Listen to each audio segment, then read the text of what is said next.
everyone. Today I'm going to be talking about my birth plan with baby number 4.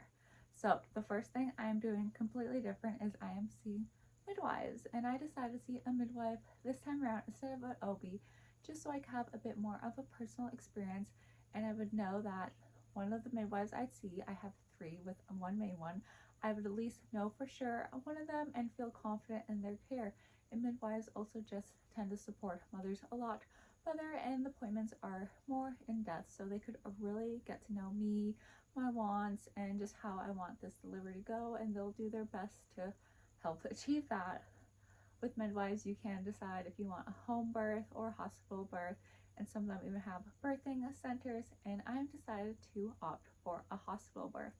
So I decided to do this because I just feel the most comfortable there. If I want epidural, I could get one, but I do plan on doing this labor naturally. So I do have a few reasons. With my first, I did have an epidural. That was a great delivery.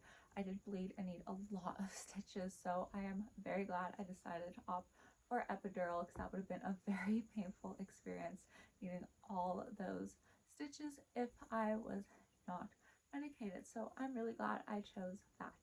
For my second, my baby was quite early, so they gave me a mini epidural. It's just a low dose, and it basically wore off, and I felt everything. And it was a difficult experience, but it was not as hard as I thought it would be, and I enjoyed it. I thought, you know what, I could do this again, and I did like that I had a lot of control. I could feel when I had to push. I would say there was a trouble getting the placenta out, and the nurse had to do some things which made it extremely painful, so I did not love that part. But once again, I will have my midwife this time around, so I could say, hey, I really don't want anyone to do this time around. Can we not? It involves grabbing of the placenta inside. Yeah, it was pretty horrific. So that will definitely be on my no list for this labor and delivery. For my third, the doctors and nurses basically dismissed me. They thought I was not going to have this baby, and I went into very active labor, and they did not believe me or check until I was 8.5 centimeters. And at that point, I think they were definitely panicked and feeling bad, so they said, you know, we'll give you the epidural. And I said, okay, I'm in extreme pain. I don't know if this is gonna go on for hours. Turned out they wanted me to push right after. And if you've ever gotten an epidural, you would know that is when you are the most numb and you cannot feel a thing. So I had a lot of difficulties pushing out baby number 3, and I did need vacuum assistance, which did leave baby a bit bruised up and took longer for baby to recover. So that was not optimal, and I definitely regret that. If I knew that's what they wanted and I would be able to push so soon, I would have opted out. So this time around, I'm thinking my labor should be relatively short. My last labors were 11 hours, 8 hours, and 5 hours, so they seem to get shorter. So I'm thinking, you know what, if this labor is 3 or 4 hours, I definitely feel I could do this natural, especially with the support I have around me, and that is what I'm going to attempt. It may not work out. I could end up having a long labor. I could end up being a C-section. I do not know. I will let you guys know what happens, of course, but I am really going to try my best to have a natural labor. It also prevents side effects in case there is leakage during epidural that could cause horrible headaches and have me in the hospital for a while, which I never knew about until recently, and that's something I really want to prevent. But like I said, I don't have too much control in case I would need a C-section. So I am just going to pray and hope for the best, and I know I have a great team to support me. I did find out that I have only one baby, so this baby is not twins. I had my early dating ultrasound, and baby looked like they were doing great. Heartbeat's great, and yeah, I am super happy about that. As for gender, we will be finding out the gender in 3 weeks, so you guys will see a video in 1 month. So you gotta wait 1 month, and I decided to find out the baby's gender, we will be finding out at 14 weeks.